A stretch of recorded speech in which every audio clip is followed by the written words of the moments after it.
Good afternoon friends. कुछ लोगों को देख के बड़ी परेशानी हो रही होगी कि अभी भी मुस्कुरा रही है। चलिए शुरू करते हैं कुछ गुफ्तगू काफ़ी दिनों के बाद।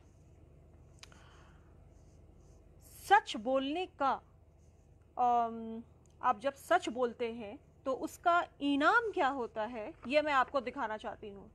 ये है MIM पार्टी की तरफ से मुझे शो कॉज लेटर इशू हुआ है, ये मैं आपको बताना चाहती हूँ। बहुत दिल से, बहुत मन से, बहुत ईमानदारी से मैंने इस MIM में काम किया। इसे मैं अपनी परिवार की तरह समझती थी और अपनी निजी परिवार के खिलाफ जाके मैंने इसको ज्वाइन किया था, जिसकी वजह से मेरे मायके वाले भी मुझसे नाराज़ रहे थे। करीब 1.5-2 महीने मुझसे बात नहीं की थी मेरी मम्मी ने। मेरे ससुराल में भी लोग नाराज़ थे, मेरे मायके में मेरे पिताजी बहुत नाराज़ थे कि तुमने MIM क्यों ज्वाइन किया। फिर भी उनके खिलाफ जाके मैंने इस पार्टी को ज्वाइन किया था, क्योंकि मुझे लगता था ये ऐसी पार्टी है जो सच्चाई के बारे में बात करती है, जो हक के बारे में बात करती है। पर मैं गलत थी, जी हाँ, मैं गलत थी। दोस्तों, मुझे दुख इस बात का नहीं है कि मुझे ये लोग आई डोंट नो मेरे बारे में क्या बात कर रहे हैं, नहीं कर रहे हैं। मुझे दुख इस बात का नहीं है, मुझे दुख इस बात का है कि जो हमारे स्टेट प्रेसिडेंट हैं वो भी इसी शहर में रहते हैं, मैं भी इसी शहर में रहती हूँ। इतनी बड़ी बड़ी बातें हो गई। जिन जनाब ने मेरे कपड़ों के बारे में टिप्पणी की, मेरी गाड़ी के बारे में टिप्पणी की, मेरी निजी चीज़ों के बारे में टिप्पणी की, जो कि किसी भी इंसान को नहीं करना चाहिए, क्योंकि किसी भी औरत के ऊपर निजी टिप्पणी या तंज कसना बहुत बुरा लगता है। आप किसी को ताने मारेंगे, किसी को ताना देंगे किसी औरत या महिला के ऊपर, ये अच्छा नहीं लगता। तो आज भी मैं अपने नेशनल प्रेसिडेंट से, जो कि मिस्टर असदुद्दीन ओवैसी हैं, मैं उन्हीं से बोल रही हूँ कि sir, you need to look at this issue. There is no respect for females in your party, I must say this. आपकी पार्टी में औरतों के लिए कोई रिस्पेक्ट नहीं रह गई है। वो इसलिए क्योंकि हमारे जो स्टेट प्रेसिडेंट हैं उन्होंने मुझ पर ये शो कॉज लेटर इशू किया है, क्योंकि मैंने सच्चाई बोली है। और सच्चाई क्या मैंने बोली? मैंने सच्चाई ये बोली कि 2 या 3 लोग मिलके इस बिहार यूनिट को चला रहे हैं, और जो लोग सोचते हैं कि सिर्फ वही लोग जो हैं चाहेंगे वैसा होगा, उनके अनुसार मैं सैल्यूट मार के उनके आगे खड़ी हो जाऊं, उनका ये सोचना था। पर मैं डॉक्टर चाचा श्वेता आर्या कभी किसी की चापलूसी करना नहीं जानती हूं, और ना ही कभी करूंगी। और मुझे उड़ती उड़ती खबर आप लोग जो भिजवा रहे हैं कि आपको इस पार्टी से निकाल दिया जाएगा, या इस पार्टी में से आपको शो कॉज लेटर मिल गया, तुमने क्या कर लिया। मैं अगर अभी आप लोगों की पोल खोल दूं तो आप सब कहीं के नहीं रहेंगे। बहुत इच्छा और तमन्ना और ईमानदारी और खुशी के साथ मैं इस पार्टी को ज्वाइन किया था, लेकिन जो हमारे स्टेट प्रेसिडेंट हैं उनके लिए मुझे ये कहना है कि सर, आज आप मेरी नज़र में आपकी भी इज्जत जो है वो खत्म हो गई। वो इसलिए क्योंकि मैं दिल से आपकी बड़ी इज्जत करती थी, लेकिन आपने एक बार भी ये जानने की कोशिश नहीं की कि आखिर माजरा क्या है, आखिर इसको फेसबुक पर लाइव आके क्यों बोलना पड़ रहा है। क्योंकि आप सुनने को तैयार नहीं है सर, क्योंकि आपके पास मुझसे मिलने का वक्त नहीं है। जब मैं फोन करती हूं तो आप फोन नहीं उठाते हैं, मैसेज करती हूं तो आप उस वक्त उसका रिप्लाई नहीं देते हैं, और आप ये कहते फिरते हैं कि आपको जो शिकायत है आप ऑफिस में आके करें। कब करें सर? आपके अगल बगल जो लोग बैठे रहते हैं, मैं बहुत अनकंफर्टेबल हूं सर, बहुत अनकंफर्टेबल हूं। आपसे मिलना चाहती थी, आपको बहुत सी बातें बताना चाहती थी, पर आप सुनने के लिए तैयार नहीं हैं। और ये मैं आपको भी बोल रही हूं जो हैदराबाद में बैठ करके हमारे नेशनल प्रेसिडेंट हैं असदुद्दीन ओवैसी सर को, कि सर, आप इस चीज को देख लीजिए। मैं एक हिंदू समाज से बिलोंग करती हूं, और मैं आपको ये बात बता रही हूं कि बहुत चोटें खा के मैं इस पार्टी में आई। आज इन्होंने मुझे ये तमगा दिया है दूसरी बार पहली बार जब दिया था मिसेस इंडिया जीती थी मैं तब, और दूसरी बार ये अब आज दिया है क्योंकि मैं सच बोल रही हूं, क्योंकि मैं उन लोगों की चापलूसी नहीं कर पाई जिस तरह की चापलूसी ये लोग मुझसे चाह रहे थे, उस तरह की चापलूसी मैं कर नहीं पाई। इसलिए इनको लगा कि इसको किसी तरीके से अब हटाना है, दरकिनार कर देना है, इनको ऐसा महसूस हुआ। क्या इतना मुश्किल है? आप सीतामढ़ी से लोगों को बुला के मिल रहे हैं, हमारे, मैं स्टेट प्रेसिडेंट की बात कर रही हूं, आप कहीं और से बुला के लोगों को मिल रहे हैं। क्या आप अपनी महिला जिला अध्यक्षा को बुला के आपने एक बार भी आमने सामने बैठ के बात की कि आखिर क्या बात है बहन, बताइए आप मुझे, मैं आपको अपना बड़ा भाई मानती थी। क्या आपने मुझसे पूछा कि बहन आपको क्या दिक्कत है, क्या परेशानी आ गई, मुझसे बात कीजिए? नहीं, क्योंकि आपके आजू बाजू जो चमचे बैठे होते हैं वो आपसे बात ही नहीं करने देते हैं, और वो आपको सच्चाई पता ही नहीं लगने देते हैं कि सच्चाई आखिर है क्या। और शायद यही वजह है कि दिल से मैं आप लोगों को ये बताना चाहूंगी कि बहुत अरमानों के साथ, बहुत ईमानदारी और लगन के साथ मैंने काम की है इस पार्टी में, और जिन्होंने मुझ पर ये बदनामी लगाई कि मुझ पे तोहमत लगा दी कि इनके कपड़े ऐसे हैं, तो इनके आजू बाजू लोग हैं, तो ये डॉक्टरी का धंधा करती है एमआईएम के बदौलत, क्या क्या नहीं बोला आपने। उनके खिलाफ क्या एक्शन लिया? क्या एक्शन लिया उनके खिलाफ?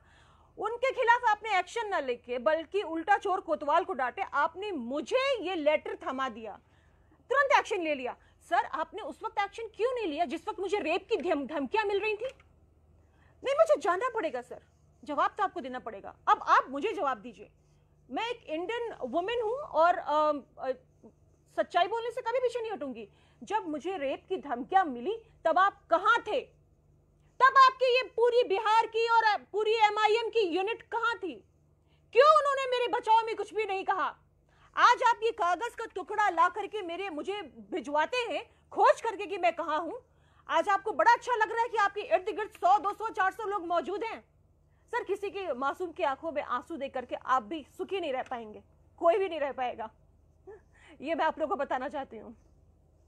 ये जो आप लेटर मुझे थमाए है ना सर, आप मुझे बताइए कि जिस वक्त मुझे रेप थ्रेट्स मिले थे, मैंने तो फोटो भी शेयर की है और मैसेज भी शेयर किया है, उसके लिए आपने क्या किया सर? अपनी महिला सेल के लिए, महिला जिला अध्यक्षा के लिए कोई स्टेप लिया क्या? नहीं बताइए ना, यहाँ से लेके मैं हैदराबाद तक पूछना चाह रही हूँ।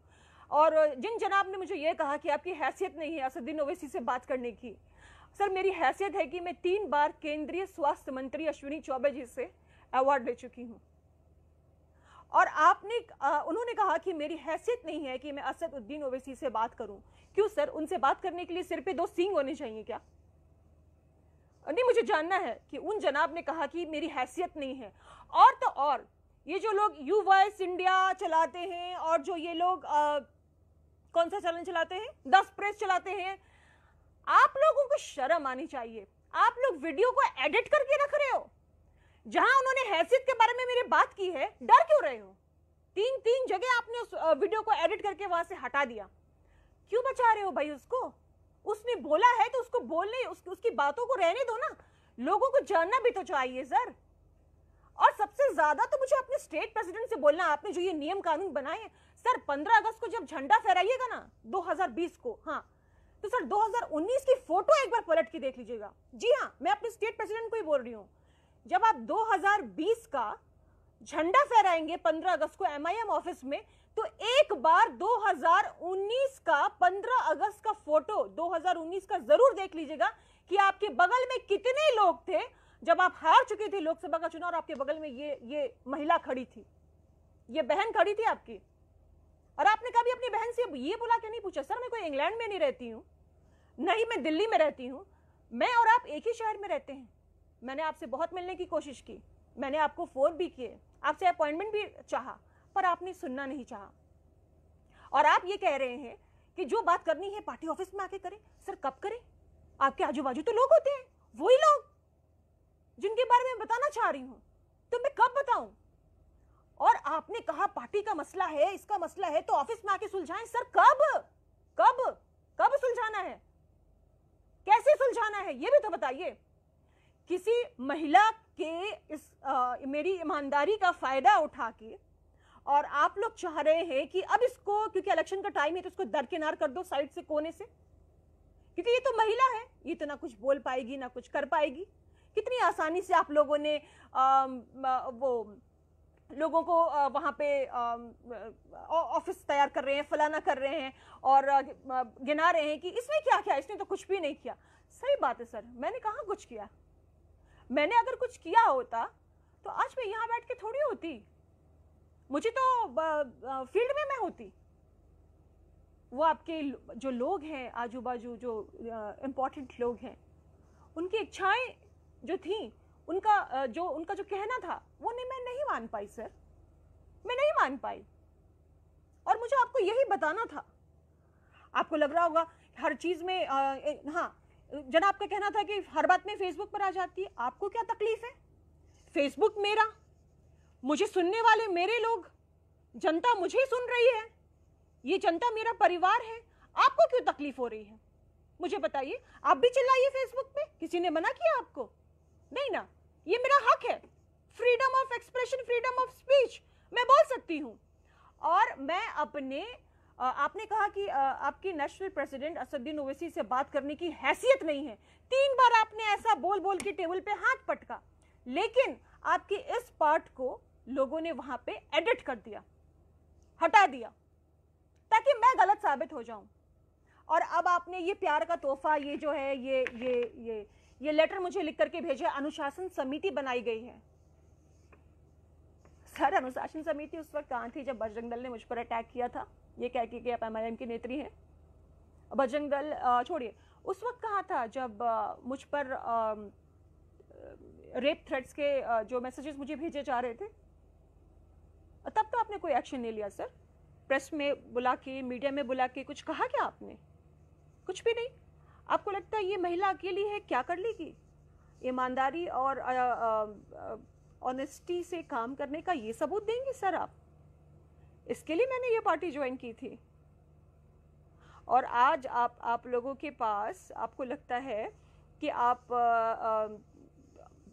मेरे खिलाफ जो भी बातें बोल रहे हैं कि वो ऐसी है या वैसी है, जो भी सर, पहले अगर आप स्टेट के मुखिया हैं तो जानने की कोशिश करें कि आपकी महिला जिला अध्यक्षा हूं मैं, आमने सामने बैठकर पहले मुझसे तो बात कर लेते। आपने यू वॉइस इंडिया पे क्यों भाषण दे दिया भाई? और आपने सोशल मीडिया पे क्यों भाषण आप दे रहे हैं? आपने पहले मुझसे बात करने की चेष्टा की, कोशिश की? नहीं की।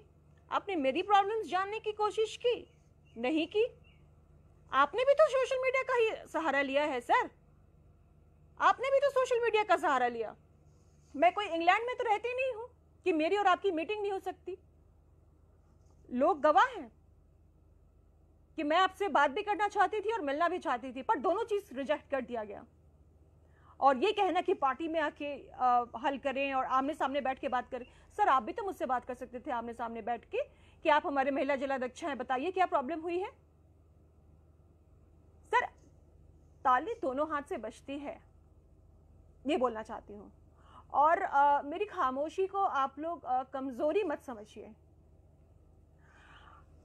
खामोश हूं, कमजोर नहीं हूं, ठीक है? आपकी इच्छा हुई, आपने मेरे बारे में जो भी सुनाई पर आपने मुझे ये लेटर भेज दिया, कोई बात नहीं। आपने भेजा लेटर, ठीक है, आप यही कर सकते हैं सर। और यही वजह है शायद कि मुझे आज एहसास हो रहा है कि मेरी मम्मी ने मुझे क्यों मना किया था कि बेटा इस पर सोच समझ के कोई फैसला लेना।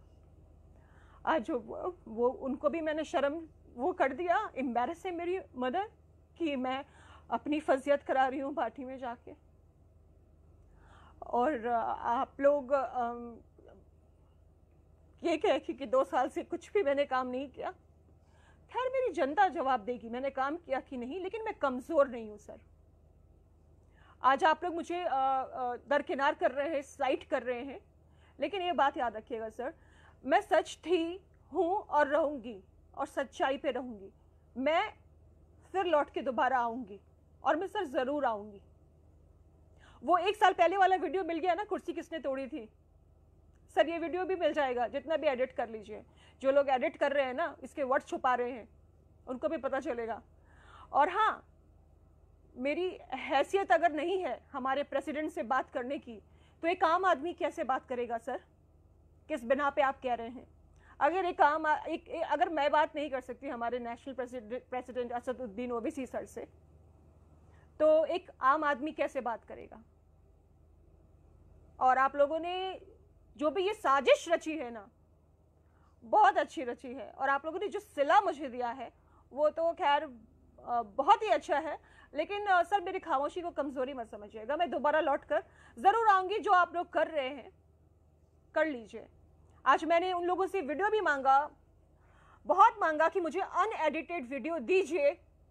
जो लोगों ने ये चैनल फर्स्ट डे चलाया था, जो लोगों ने फेसबुक पे देखा होगा, जो फर्स्ट डे पे चला था वीडियो, जिसमें मेरी हैसियत के बारे में बोला गया था कि मेरी हैसियत नहीं है कि मैं असदुद्दीन ओवैसी सर से बात करूं। क्यों भाई, मेरी हैसियत है जब मैं अश्विनी चौबे से बात कर सकती हूँ, मैं नंदकिशोर यादव से बात कर सकती हूँ, मैं हमारे गवर्नर से बात कर सकती हूँ, तो मैं असदुद्दीन ओवैसी सर से बात क्यों नहीं कर सकती? वो मेरे नेशनल प्रेसिडेंट है, क्यों बात नहीं कर सकती मैं? सर मैं भी एक डॉक्टर हूँ, आईवीएफ स्पेशलिस्ट हूँ, कंसल्टेंट गायनेकोलॉजिस्ट हूँ, मिसेस इंडिया हूँ, मिसेस वर्ल्ड टूरिज्म हूँ 2019। मैं भी कोई आम इंसान नहीं हूँ। लेकिन सर बात यह है कि अगर मुझे नहीं बात करने की हैसियत है, तो एक आम इंसान कैसे बात करेगा? और आपने बहुत गलत किया है सर। अगर आप चाहते तो मुझसे आकर के मैं और आप बैठ के आप अगर मुझसे पूछते तो सही कि बात क्या थी। आपने कल ये लेटर भिजवा दिया जिन लोगों के कहने पे चल रहे थे। मैं यही बोलना चाह रही थी और आज भी बोल रही हूं, और उसी दम पे बोल रही हूं। ये जो 2-3 लोग बिहार यूनिट पे जो जमा रहे हैं ना, अपना चला रहे हैं ना सर, आपको ये बर्बाद कर देंगे। और ये आपको बोलते हुए जा रही हूं सर, वापस जरूर लौटूंगी। आप लोगों ने जो मुझे धोखा दिया है ना एमआईएम ने, उसे मैं याद रखूंगी और अपने माँ बाप की बात नहीं मान के